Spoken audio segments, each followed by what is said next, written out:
We start with politics. We can confirm that the executives of the New Patriotic Party, top government officials and leadership of the party in Parliament are set to take a final decision on the absence of Member of Parliament for Dome Kwabenya, Sarah Adjoasafo.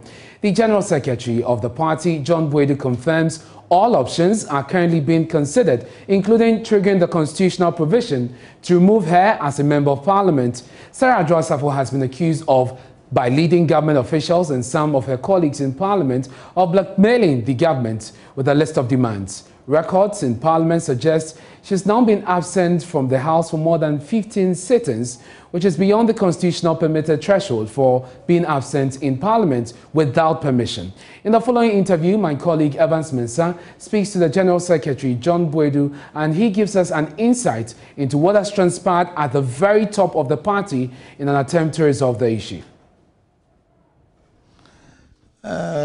I think that she's been out for some days now, and since Parliament resumed, it's not been back. We've been trying all means to make sure that she's around. You know the nature of our Parliament now, almost close split in the middle.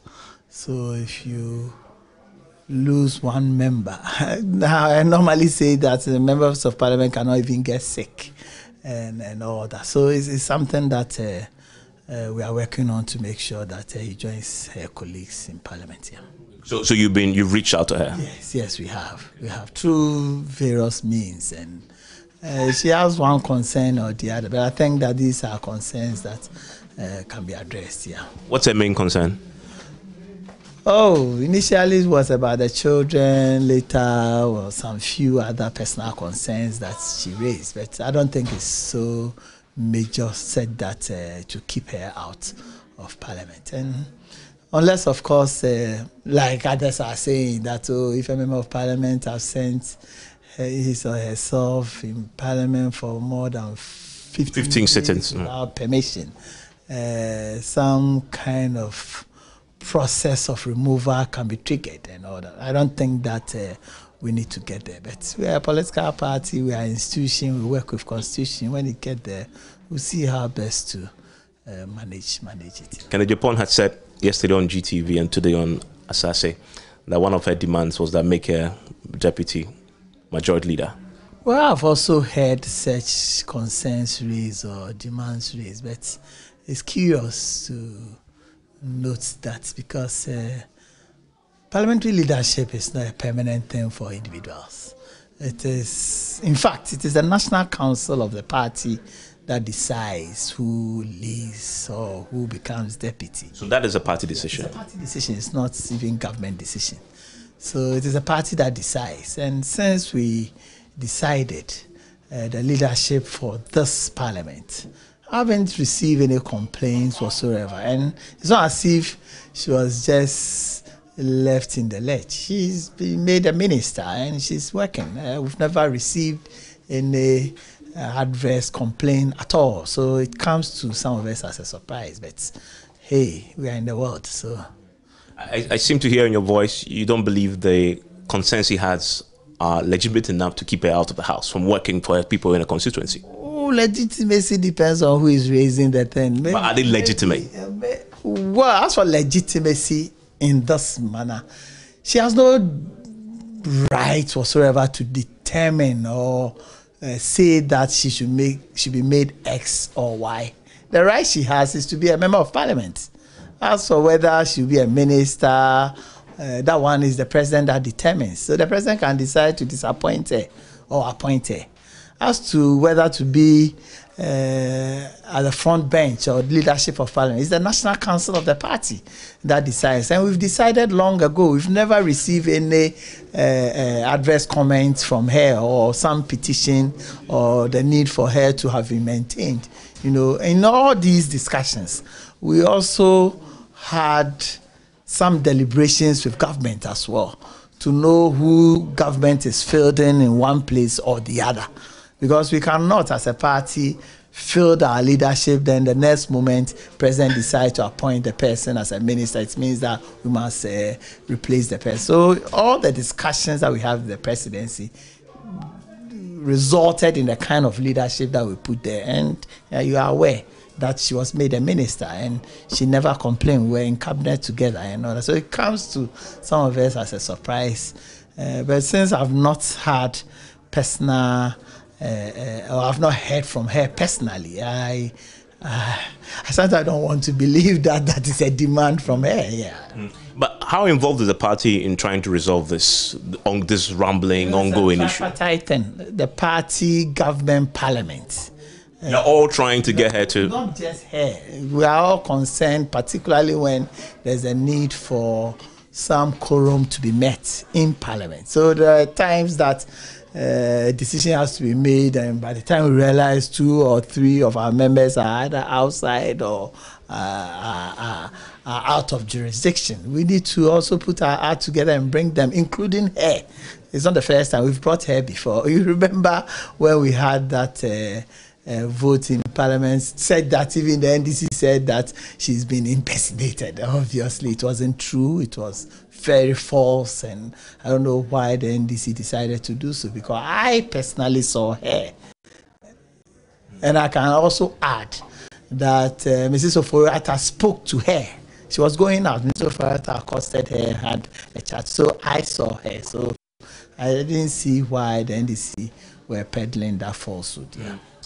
Is she, in her absence, hurting the party, the government's interest? Obviously, yeah, because there are a lot of decisions that ought to have been taken long ago. You come back to E-Levy immediately, but not just that, because there are a lot of government decisions and government functions that need to move on. You wouldn't know when the NDC will insist that we should put it to a vote, and if you miss one member of parliament, it means that that particular government program cannot move on. So it is something that nobody can hide and say that we are not concerned about. We are extremely concerned about. It's pretty dire. Then you see her on TikTok.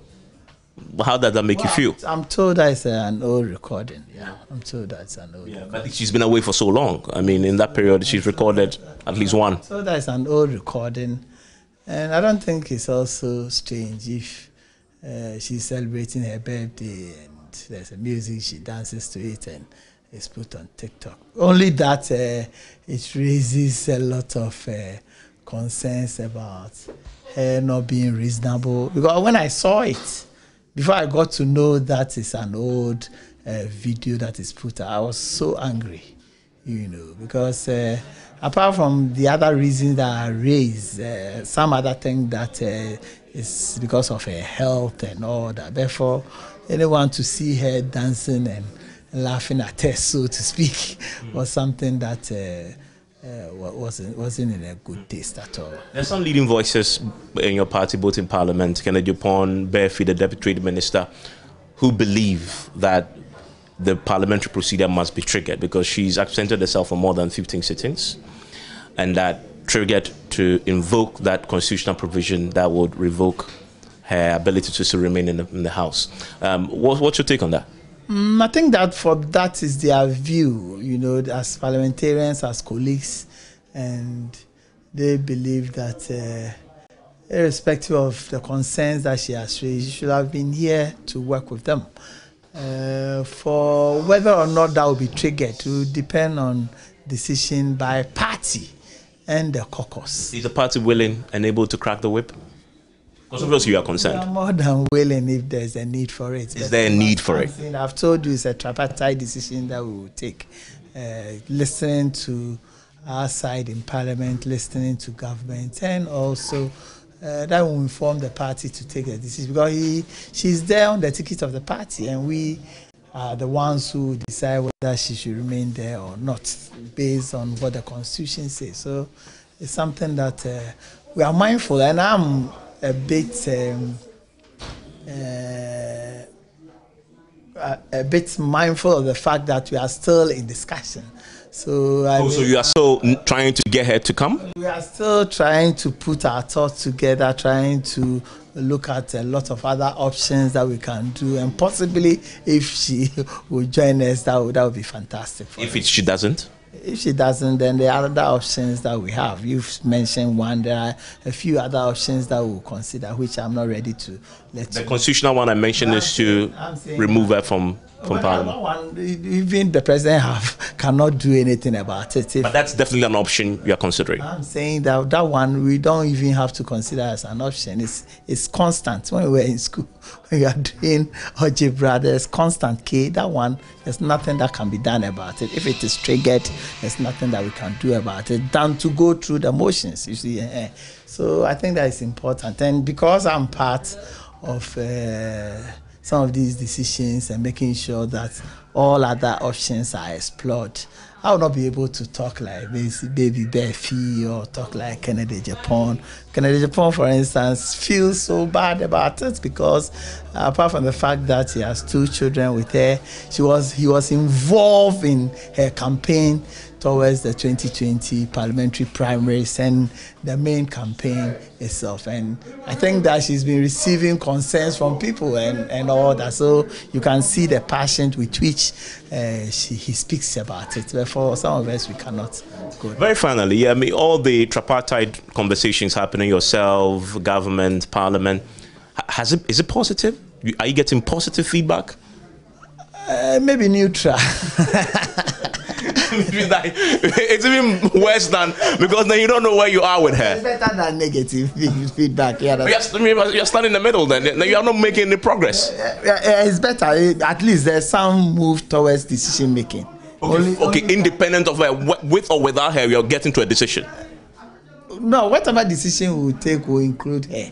Even if she disagrees with it, she must be part of that decision. So I think that is something that it's worrying, and I think that you are also, as a Ghanaian, must be worried, particularly when it stalls government programs and government activities. But we'll get there. I mean, you've been in politics for so long. Have you ever seen anything like this? Well, maybe other jurisdiction we have. Other jurisdiction, people even resign. Other jurisdiction, people for reason of being late. I remember in UK, there's this member of parliament who asked a question. Unfortunately, he was out when the question was answered. He resigned. So these are things that will occur. You see, the kind of parliament that we have now was going to happen in 2008. If President Akufo-Addo had won one-touch victory, we're going to have 109 members of parliament on our side and close to 120 plus on the side of the NDC. And it will have been worse for us even there. So it's something that we should expect, that as our from your own ranks, it must surprise you. This is coming from your own ranks. I mean, it must surprise you. You expect it to come from the other ranks. I'm saying that it is something that we as a people must expect. We'll even get to a point where you have a president with minority in parliament. What we need to do is to learn to live together, learn to grow together. It's uncomfortable, but it's like a bad marriage. You still manage to live with it. You mentioned Kennedy Japan. He said today that if any of you are retained as executives, he will form another party called Abro. Your reaction to that? He's my brother. And I think that depending on the question that he was asked, he got a bit angry. I have not spoken to him yet. And I don't know what Boadu, the Director of Communication, has done to him. Boadu said that people like him in the comment, they should be disciplined. Excuse me, I haven't. And as General Secretary, I don't hear from people. I must hear from the source. So I'll speak to Boadu and know what exactly is the matter and speak to my brother as well and see why. As for these things, and sometimes Kennedy, when he gets angry, sometimes he can go overboard, and I don't think that is a major issue. Now, the Deputy Majority Whip, Habib Idrisu, says it won't be prudent at this point to trigger the constitutional provision for her to be removed. He spoke to parliamentary correspondent Kwesi Parker-Wilson. I don't think the absence of the Honourable Member of Parliament for Dome Kwabenya is a worry to everybody.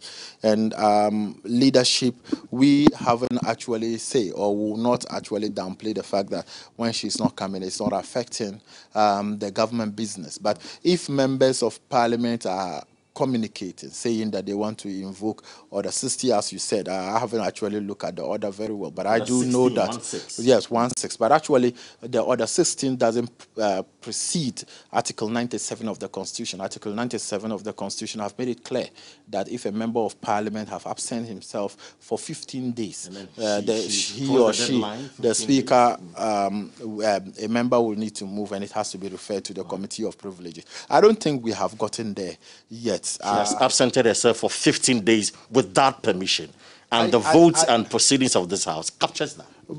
If you are telling me that on authority, fine, I cannot say that on authority, because looking at, I don't think we have gotten there yet. Today is the 16th day. I have checked. I've done my homework. Oh, okay. I have checked. Okay. Right from January 25, when Parliament resumed, Adjoa Safo has not been in the chamber, and that is a fact.